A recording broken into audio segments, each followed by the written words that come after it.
भक्तों, आपने बहुत सारे नरकों के बारे में सुना होगा।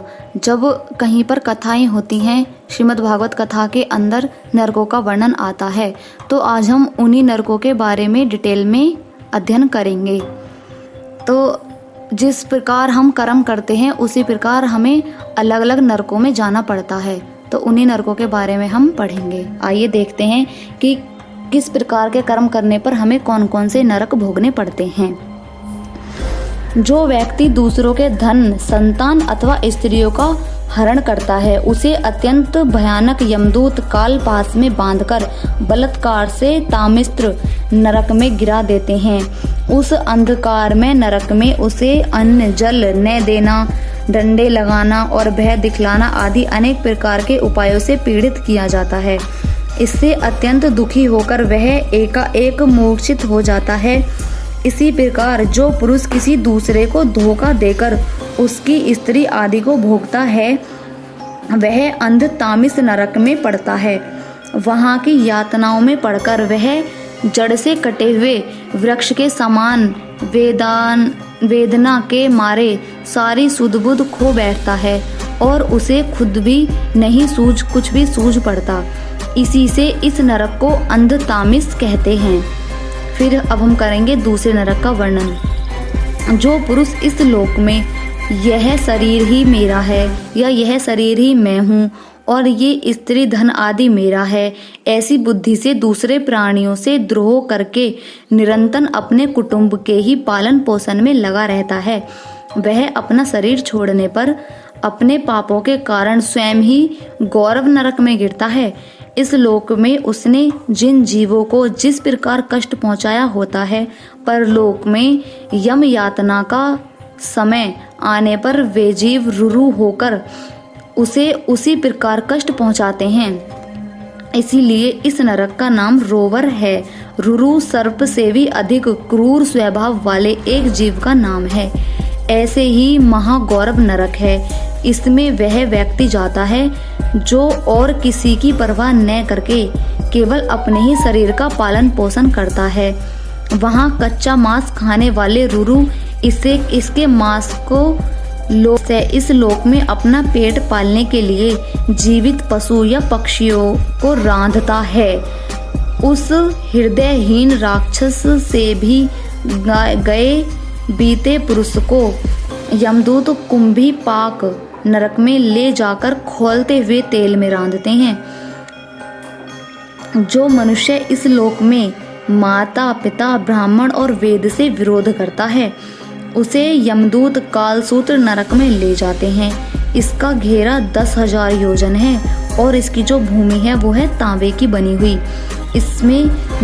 इसका जो मैदान है वो तपा हुआ है और वह ऊपर से सूर्य और नीचे से अग्नि के दाह से जलता रहता है।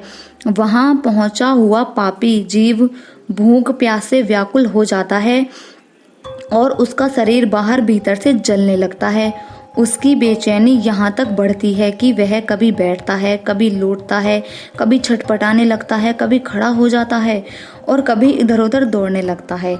इस प्रकार उस नर पशु के शरीर में जितने रोम होते हैं उतने ही 1000 वर्षों तक उसकी यह दुर्गति होती ही रहती है। जो पुरुष किसी प्रकार की आपत्ति न आने पर भी अपने वैदिक मार्ग को छोड़कर, यानी जो उसका आध्यात्मिक मार्ग है उसे छोड़कर अन्य पाखंडपूर्ण धर्मों का आश्रय लेता है, उसे यमदूत 80 पत्र वन नरक में ले जाकर कोड़ों से पीटते हैं। जब मार से बचने के लिए वह इधर उधर दौड़ने लगता है, तब उसके सारे अंग ताल वन के तलवार के समान पैने पत्तों से, जिनमें दोनों ओर धारें होती हैं, टुक टुक होने लगता है। तब वह अत्यंत वेदना से हाय मैं मरा इस प्रकार चिल्लाता हुआ पद पद पर मोक्षित होकर गिरने लगता है। अपने धर्म को छोड़कर पाखंड मार्ग में चलने से उसे इस प्रकार कुकर्म का फल भोगना पड़ता है। इस लोक में जो पुरुष राजा या राज कर्मचारी होकर किसी निरपराध मनुष्य को दंड देता है अथवा ब्राह्मण को शरीर दंड देता है, वह महापापी मरकर सुकर मुख नरक में गिरता है। वहाँ जब महाबली यमदूत उसके अंगों को कुचलते हैं, तब वह कोलू में पेले जाते हुए गन्ने के समान पीड़ित होकर जिस प्रकार इस लोक में उसके द्वारा सताए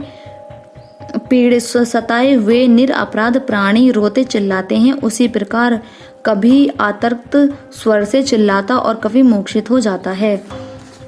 जो पुरुष इस लोक में खटमल आदि जीवों की हिंसा करता है, वह उनसे द्रोह करने के कारण अंधकूप नरक में गिरता है, क्योंकि स्वयं भगवान ने ही रक्तपान आदि की वृत्ति बना दी है और उन्हें उनके कारण दूसरों को कष्ट पहुंचाने का ज्ञान भी नहीं होता है। किंतु जो मनुष्य की वृत्ति है, उसे भगवान ने विधि निषेध पूर्वक बनाया है और उसे दूसरों के कष्ट का ज्ञान भी है। वहाँ वे पशु, मृग, पक्षी, सर्प आदि रेंगने वाले जंतु, मच्छर, जूं, खटमल और मक्खी आदि जीव जिनसे उसने द्रोह किया था, उसे सब ओर से काटते हैं। इससे उसकी निद्रा और शांति भंग हो जाती है और स्थान न मिलने पर भी वह बेचैनी के कारण उस घोर अंधकार में इस प्रकार भटकता रहता है, जैसे रोगग्रस्त शरीर में जीव छटपटाता रहता है। फिर जो मनुष्य इस लोक में बिना पंच महायज्ञ किए हुए जो कुछ मिले उसे बिना किसी दूसरों को द्वेष स्वयं ही खा लेता है, उसे कोए के समान कहा गया है। वह परलोक में कृमि भोजन नामक निष्कृष्ट नरक में गिरता है।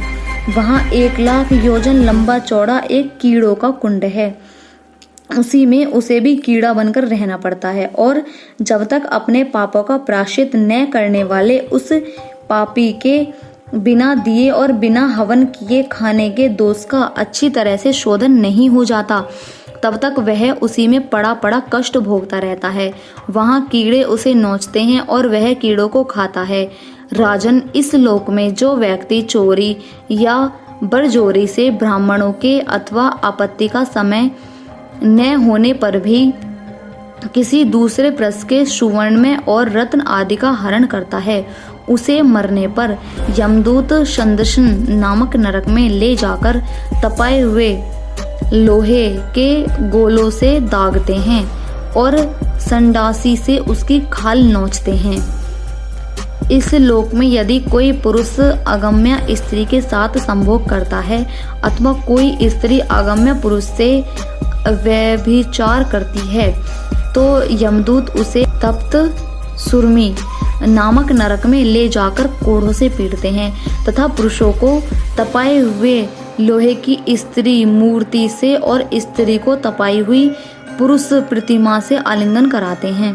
जो पुरुष इस लोक में पुरुष, पशु आदि सभी के साथ व्यभिचार करता है, उसे मृत्यु के बाद यमदूत वज्रकंठ कशामली नरक में गिराते हैं और वज्र के समान कठोर कांटे वाले सैमर के वृक्ष पर चढ़ाकर फिर नीचे उतारते हैं। जिस प्रकार सैमर गद्दे के पेड़ पर कांटे लगे हुए होते हैं, उसी प्रकार ये जो सैवर का पेड़ है उसमें लोहे के कांटे लगे होते हैं, तो उस पर उस व्यक्ति को पहले चढ़ाया जाता है और फिर नीचे खींचकर गिराया जाता है। जो राजा या राजपुरुष इस लोक में श्रेष्ठ कुल में जन्म पाकर भी धर्म की मर्यादा का उच्छेदन करते हैं, वे इस मर्यादित क्रम के कारण मरने पर वैतरणी नदी में पटके जाते हैं। यह नदी नरकों की खाइयों के समान है। इसमें मल, मूत्र, पिस, रक्त, केस, नख, हड्डी, चर्बी, मांस और मज्जा आदि गंदी चीजें भरी हुई हैं। वहां गिरने पर इन्हें इधर उधर जल के जीव नोचते हैं, किंतु उससे इसका शरीर नहीं छूटता। पापों के कारण प्राण उसे वहन किए रहते हैं और वे इस दुर्गति को अपनी करने का फल समझकर मन ही मन संतृप्त होते रहते हैं। जो लोग सोच और आचरण के नियमों का परित्याग कर तथा लज्जा को तिलांजलि देकर इस लोक में शूद्रों के साथ संबंध गांठकर पशुओं के समान आचरण करते हैं, वे भी मरने के बाद पिब, विष्ठा, मूत्र, कफ और मल से भरे हुए प्यूद नामक नरक समुद्र में गिरकर उस अत्यंत घृणित वस्तु को ही खाते हैं। इस लोक में जो ब्राह्मण आदि उच्च वर्ण के लोग कुत्ते या गधे का पालन और शिकार आदि में लगे रहते हैं तथा स्त्री के विपरीत पशुओं का वध करते हैं तथा शस्त्रों के विपरीत पशुओं का वध करते हैं, मरने के पश्चात वे प्राण रोध नरक में डाले जाते हैं और वहां यमदूत उन्हें लक्ष्य बनाकर बाणों से बींधते हैं। जो पाखंडी लोग पाखंड पूर्वक यज्ञों में पशुओं का वध करते हैं उन्हें परलोक में वैसस यानी विसर्जन नरक में डालकर वहां के अधिकारी बहुत पीड़ा देकर काटते हैं। जो द्विज कामातुर होकर अपनी स्वर्ण यानी भार्या को वीर्यपान कराते हैं उस पापी को मरने के बाद यमदूत वीर्य नदी यानी लाला भक्ष नामक नरक में डालकर वीर्य पिलाते हैं। जो कोई चोर अथवा राजा या राजपुरुष इस लोक में किसी के घर में आग लगा देते हैं, किसी को विष दे देते हैं अथवा गांव या व्यापारियों की टोली को लूट लेते हैं, उन्हें मरने के पश्चात सार मेयादन नरक में वज्र की सी दाढ़ों वाले 720 यमदूत कुत्ते बनकर बड़े वेग से काटने लगते हैं। इस लोक में जो पुरुष किसी की गवाही देने में, व्यापार में अथवा दाने के समय किसी भी तरह झूठ बोलता है वह मरने पर आधार शून्य अविचिमान नरक में जा पड़ता है। वहां उसे 100 योजन ऊंचे पहाड़ के शिखर से नीचे की ओर सिर करके गिराया जाता है। उस नरक की पत्थर की भूमि जल के समान जान पड़ती है, इसीलिए इसका नाम अविचिमान है। वहां गिराए जाने से उसके शरीर के टुकड़े टुकड़े हो जाने पर भी प्राण नहीं निकलते, इससे इसे बार बार ऊपर ले जाकर पटका जाता है।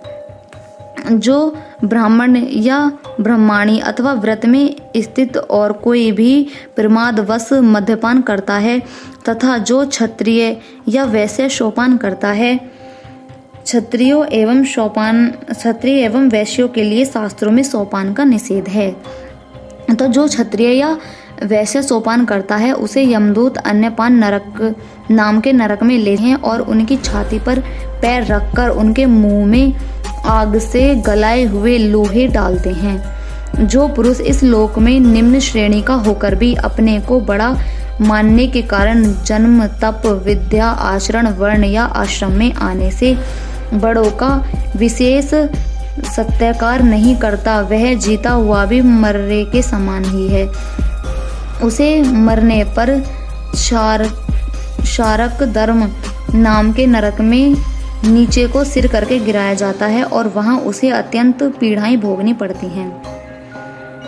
जो पुरुष इस लोक में नर मेधा आदि के द्वारा भैरव, यक्ष, राक्षस आदि का यजन करते हैं और जो स्त्रियां पशुओं के समान पुरुषों को खा जाती हैं, उन्हें वे पशुओं की तरह मारते हुए पुरुष यमलोक में राक्षस होकर तरह तरह की यातनाएं देते हैं और रक्षो गण भोजन नामक नरक में कसाईयों के समान कुल्हाड़ियों से काट काट कर उनका लहू पीते हैं यानी उनका खून पीते हैं तथा जिस प्रकार वे मांस भोजी पुरुष इस लोक में उनका मांस भक्षण करके आनंदित होते हैं, उसी प्रकार वे भी उनका रक्तपान करके और अनादित होकर नाचते गाते हैं।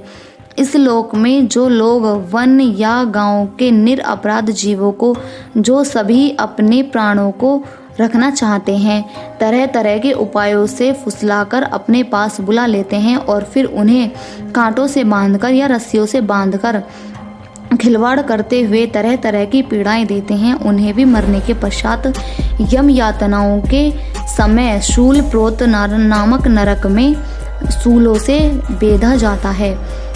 उस समय जब उन्हें भूख प्यास सताती है और कड़क, बटेर आदि तीखी चोंचे वाले नरक के भयानक पक्षी नोचने लगते हैं, तब अपने किए हुए सारे पाप उन्हें याद आ जाते हैं।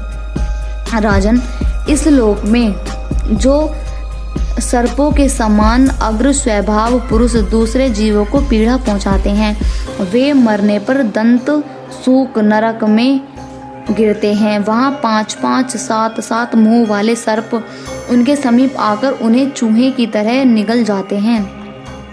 जो व्यक्ति यहाँ दूसरे प्राणियों को अंधेरी खत्तियों, कोठों या गुफाओं में डाल देते हैं, उन्हें परलोक में यमदूत वैसे ही स्थानों में डालकर विषैली आग के धुएं में घोटते हैं।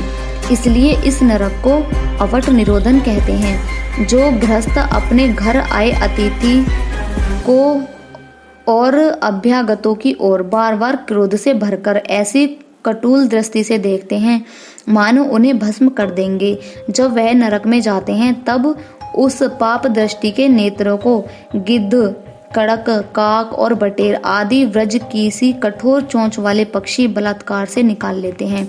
इस नरक को पिडियाव्रतन कहते हैं। इस लोक में जो व्यक्ति अपने को बड़ा धनवान समझकर अभिमान बस सबको टेढ़ी नजर से देखता है और सभी पर संदेह रखता है, धन के व्यय और नाश की चिंता से उसके हृदय और मुख सूखे रहते हैं।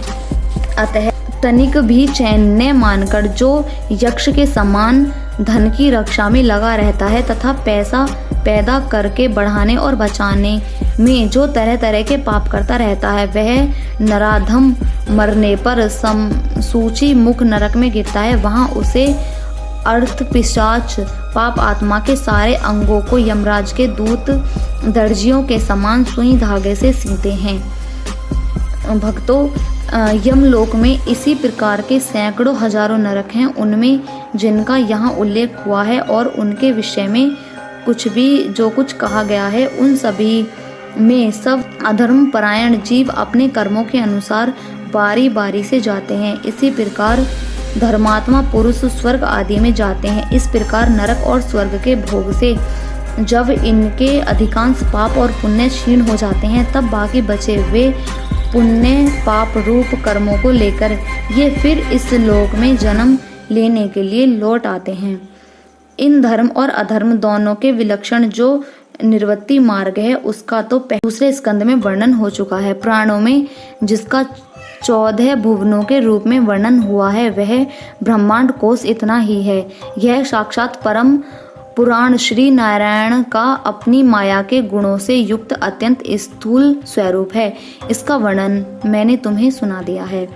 परमात्मा भगवान का उपनिषदों में वर्णित निगुण स्वरूप यद्यपि मन बुद्धि की पहुंच के बाहर है, तो भी जो पुरुष इस स्थूल रूप का वर्णन आदर पूर्वक पढ़ता, सुनता या सुनाता है, उसकी बुद्धि श्रद्धा और भक्ति के कारण शुद्ध हो जाती है और वह उस सूक्ष्म रूप का भी अनुभव कर सकता है। यति को चाहिए कि भगवान के स्थूल और सूक्ष्म, यानी हम लोगों को चाहिए कि भगवान के सूक्ष्म और स्थूल दोनों प्रकार के रूपों का श्रवण करके पहले स्थूल रूप में चित्त को स्थित करें, फिर धीरे धीरे वहां से अपने मन को हटाकर उस सूक्ष्म रूप में लगा दें। तो भक्तों, मैंने तुम्हें पृथ्वी, उसके अंतर्गत दीप, वर्षा, नदी, पर्वत, आकाश, समुद्र, पाताल, दिशा, नरक, ज्योतिर्गमय और लोगों की स्थिति का वर्णन किया है। यह भगवान का अति अद्भुत स्थूल रूप है जो समस्त जीवों का समुदाय का आश्रय है। तो भक्तों, हमने इस वीडियो में जाना नरकों के विषय में।